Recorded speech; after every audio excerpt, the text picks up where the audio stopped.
और इस रूप में मेरी ये वेशभूषा, मेरा श्रृंगार, मेरे आभूषण तो और भी सुंदर है। माता ने कहा था ये रूप धारण कर मैं उनसे भेंट करने उनके निकट जा सकता हूँ। मुझे माँ के पास जाना चाहिए। अरे ओहो, अभी इन वस्त्रों के अभ्यस्त नहीं हूँ ना मैं, इसलिए इनमें मेरे पाँव फंस रहे हैं। अब बिना गिरे कैसे चलूँ मैं? ये उचित उपाय है।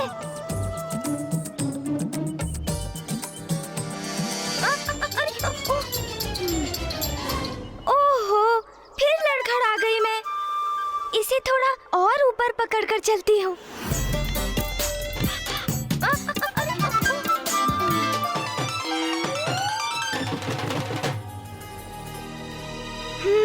यही है ना वो अदृश्य बाधा।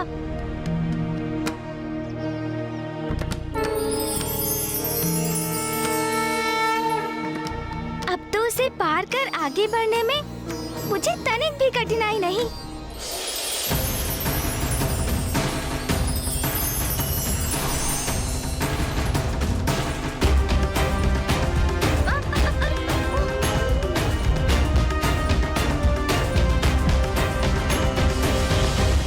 माँ का स्थान तो अति सुंदर है, किंतु मेरा ध्यान तो इस वस्त्र को संभालने में ही लगा है और इसी कारण बार-बार लड़खड़ा रही हूँ मैं। किंतु इस वस्त्र को संभालना ही होगा मुझे। ओहो, मुझे बहुत संभल कर आगे बढ़ना होगा।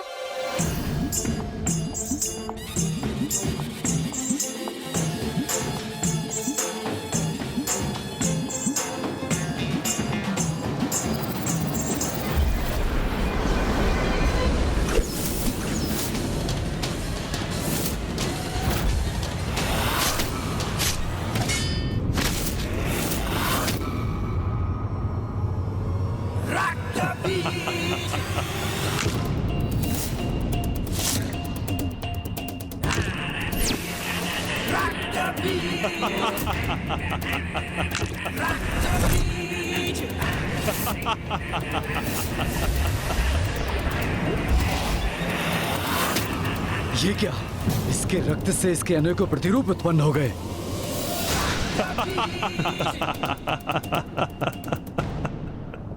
देखा वरुण देव, तुम मेरा जितना रक्त बहाओगे उतने ही प्रतिरूप अपने समक्ष पाओगे।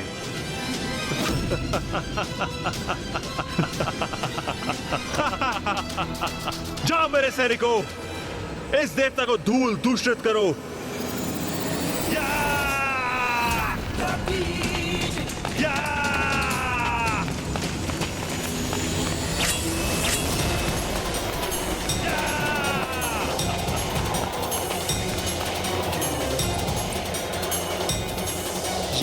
ये क्या? मेरा खड़क कहाँ जा रहा है?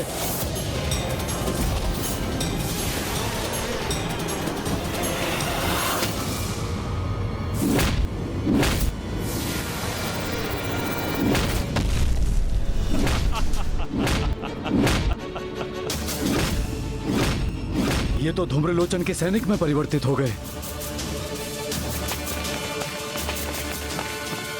कोई बात नहीं, इनके लिए मेरी शक्ति ही काफी है।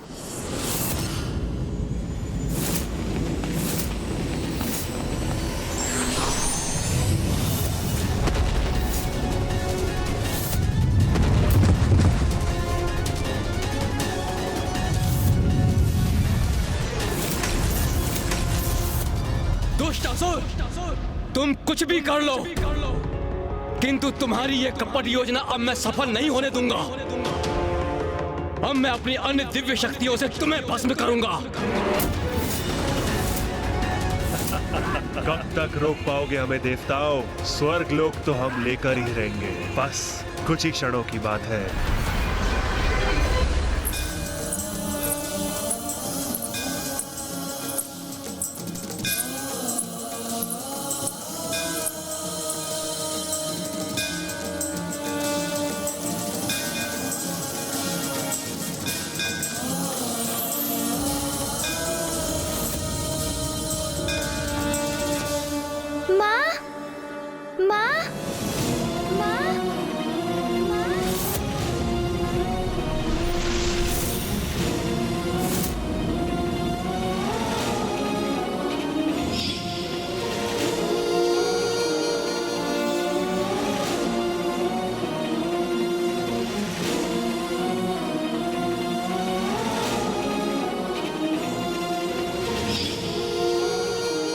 पुत्री विनायकी।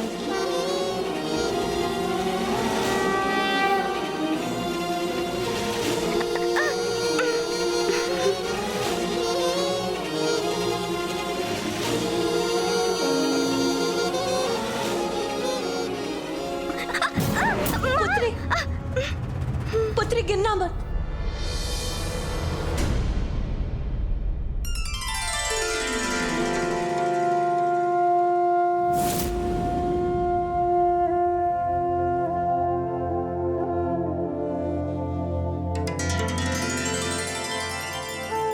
प्रणाम माँ। मेरे नेत्र कितने समय से आपके दर्शन के लिए लालायित थे माँ। मैं भी तुम्हें देखने के लिए ललायित थी, किंतु इस रूप में भी तुम अत्यंत आकर्षक और सुंदर लग रही हो पुत्री। इस रूप में भी पुत्र गणेश का कितना अपूर्व और मोहक सौंदर्य है।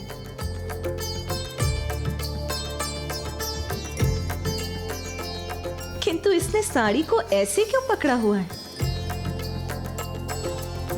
ओह, इसकी साड़ी उचित प्रकार से बंधी जो नहीं है।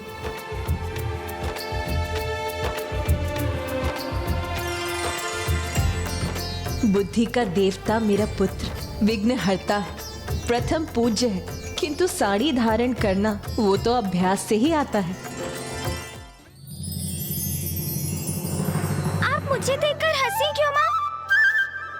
क्या मेरा ये रूप सुंदर नहीं है? क्या मैं विचित्र दिख रही हूँ?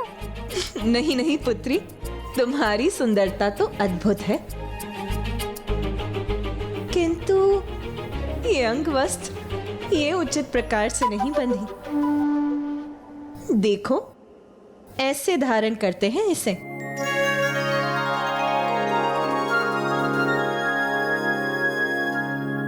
पुत्री, ये तो मेरा सौभाग्य है कि मैं तो अपनी पुत्री को प्रथम बार अंगवस्त्र धारण करना सिखा रही हूँ।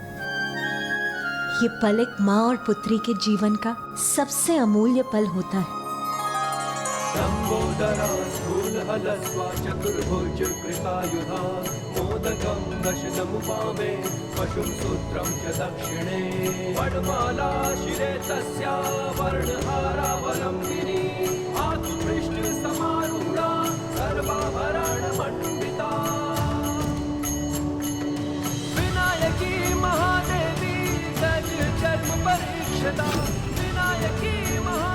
लो, अब तुम्हें चलने में कोई कठिनाई नहीं होगी। पुत्री, तुम्हारा ये नारी अवतार अनुपम ही नहीं अद्वितीय भी है। तुम्हारे इस नारी रूप को जगत विनायकी के नाम से जानेगा। अब मैं समझी माँ कि आपको, मामी जी को, बुआ जी को तैयार होने में इतना समय क्यों लगता है। ये पायल, ये झुमकियाँ, ये वस्त्र, आभूषण और श्रृंगार समय अवश्य लेते हैं, किंतु कितने सुंदर भी तो लगते हैं ना। कितने भी सुंदर क्यों ना हो, किंतु मेरी पुत्री विनायकी से सुंदर नहीं हो सकते।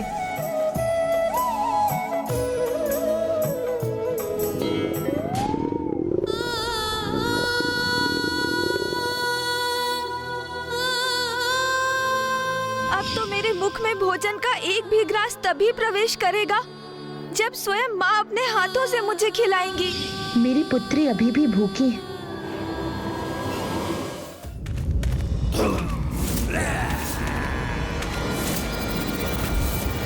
स्वर्ग लोक में आकर हम देवताओं को चुनौती देने की धृष्टता कर रहे हो तुम।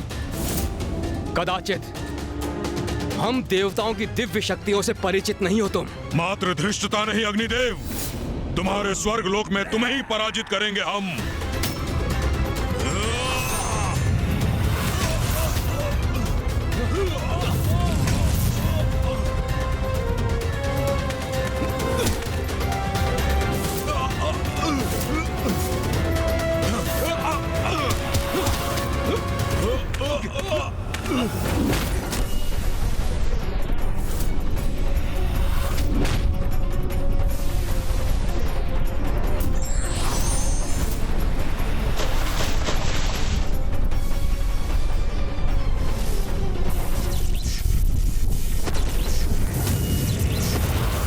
वायुदेव, हमारी विद्युत शक्ति का सामना नहीं कर सकोगे तुम।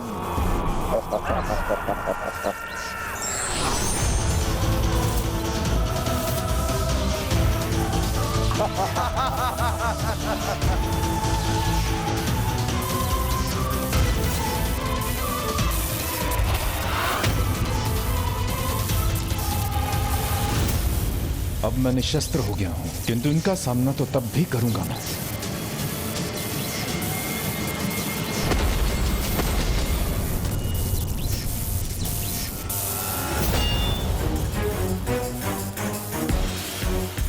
दुस्साहसी निशुम्भ, आज तुम्हें तुम्हारी उद्दंडता का दंड दूंगा मैं।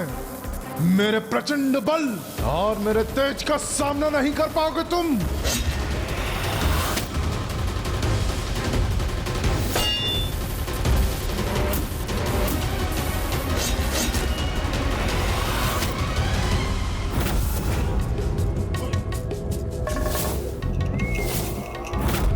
इंद्रदेव, तुमने मेरे भ्राता नमूची को मन युद्ध में पराजित किया था ना? यदि साहस है तो आओ और मुझे पराजित करके दिखाओ। आओ।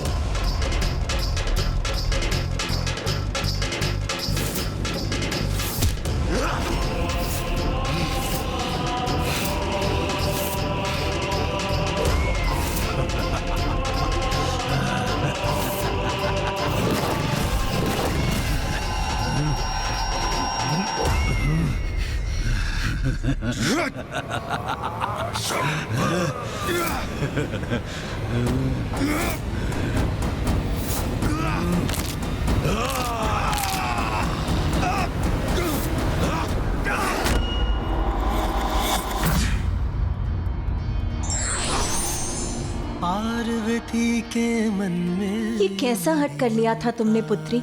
ऐसे भी कोई करता है क्या? तुम्हें ज्ञात भी है कितनी चिंतित हो गई थी मैं। तुम भोजन नहीं करोगे तो? पार्वती के मन में उमड़ी ममता, माँ की गोद में आए विघन हरता।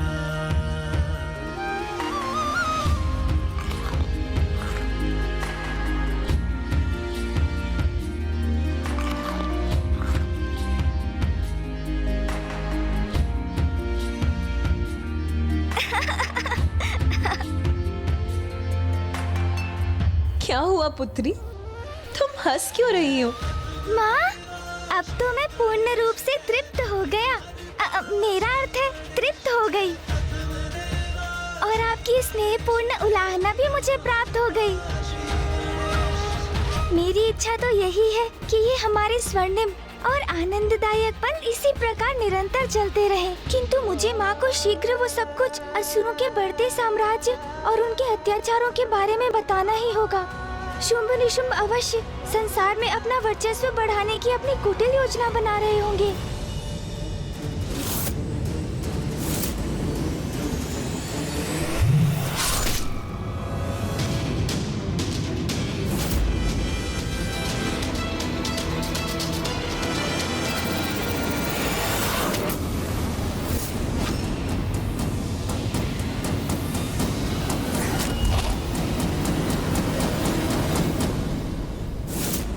आओ मित्र देवराज, आओ लड़ो मुझसे, वार करो मुझ पर।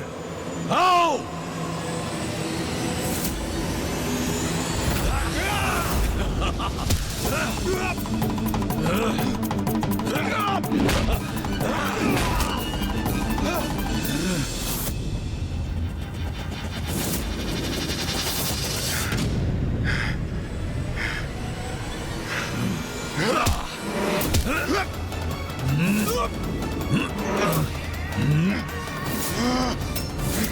साहस है तो अब मेरे दिव्य ताप का सामना करो निशुम्भ।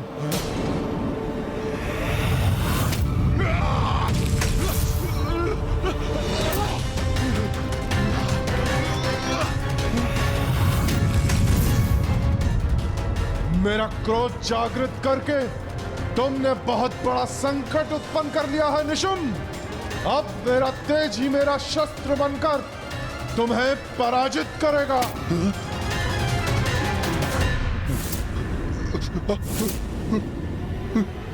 सूर्यदेव के निरंतर प्रहारों का सामना करना कठिन हो रहा है मेरे लिए।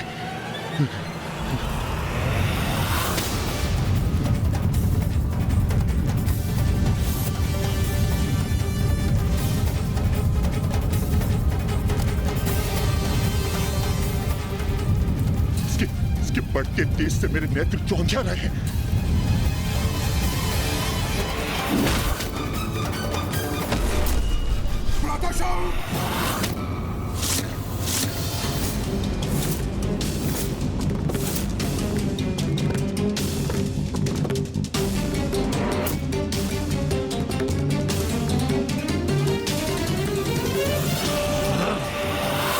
मेरे भ्राता निशुंभ को आहत करने का दुस्साहस किया सूर्यदेव ने, उसका दंड अवश्य प्राप्त होगा सूर्यदेव को। अब असुर महानायक शुंभ के क्रोध का ऐसा ज्वालामुखी फटेगा जिससे देवता अपना बचाव कदापि नहीं कर सकेंगे। मुझे ज्ञात है शुंभ, तुम्हारे वरदान के कारण मैं तुम्हारा वध नहीं कर सकता, किंतु जैसे तुम्हारे अग्रज नमूची का वध किया था मैंने, वैसे ही तुम्हारा भी अंत करने का प्रयास तो कर ही सकता हूँ मैं। और यदि मैं उसमें असफल भी रहा तो आहत तो तुम्हें मैं अवश्य करूंगा।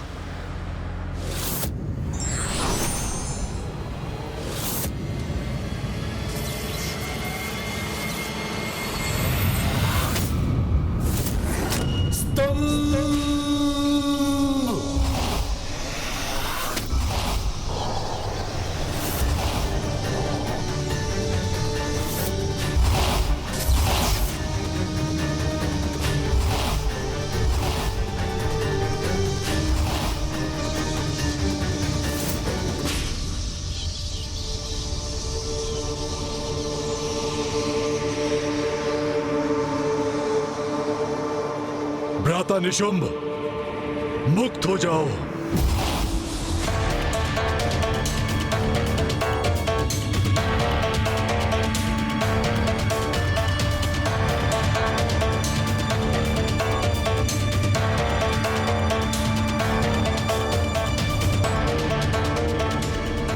स्वर्ग होगा हमारा और वहां के बंदी होंगे ये देवता।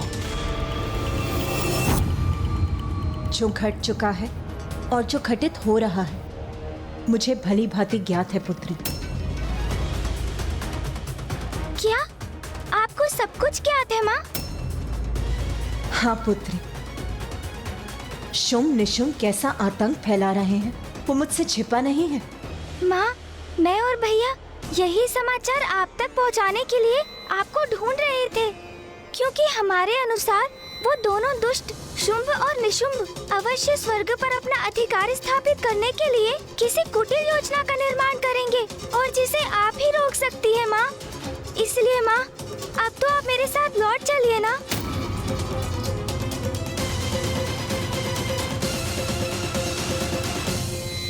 नहीं पुत्री विनायकी, मैं तुम्हारे साथ नहीं आ सकती। किंतु क्यों माँ? किंतु परिस्थिति बहुत विकट है। उन दोनों दुष्टों के कारण कभी भी कुछ भी हो सकता है। उसके लिए मुझे कहीं जाने की कोई आवश्यकता नहीं है पुत्री। शुंभ निशुंभ का दुष्कर्म स्वयं उन्हें मुझ तक खींच लाएगा। पुत्री, ये भी स्मरण रखो, तुमने अपना विनायकी रूप मुझसे भेंट करने के लिए धारण नहीं किया है। इसके पीछे एक बहुत बड़ा कारण है। बड़ा कारण? कैसा बड़ा कारण माँ? अब समय आ गया है कि त्रिदेवों और देवताओं के भीतर निहित नारी शक्ति प्रत्यक्ष रूप में प्रकट हो और शुंभ के भीतर छिपी नारी शक्ति भी बाहर आने पर विवश हो जाए, जिससे शुंभ और निशुंभ का वध हो सके और संसार इन दुष्टों के आतंक, दुराचार और अत्याचार से मुक्त हो जाए। शुंभ निशुंभ का वध करने के लिए हमें अपनी नारी शक्ति को उजागर करना होगा। किंतु माँ, जब मैं असुरों को पराजित कर सकती हूँ, नर रूप में आपकी सहायता कर सकती हूँ, तो मुझे स्त्री रूप धारण करने की क्या आवश्यकता है ना? मेरा तो नर रूप ही पर्याप्त है ना माँ? विनायकी, नारी की शक्ति को कभी कम नहीं आंकना चाहिए।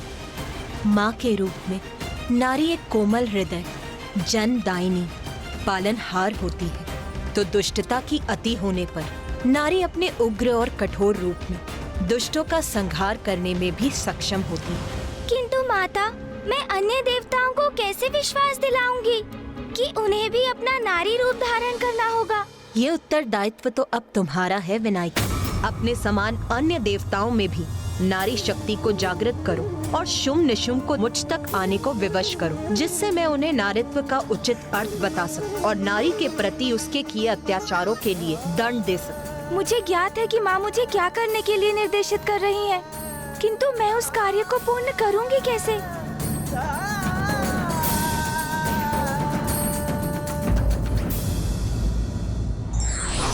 दुष्ट अत्याचारी चाहे कितने भी शक्तिशाली क्यों ना हो, परम शक्ति उसके विनाश का मार्ग निकाल ही लेती है।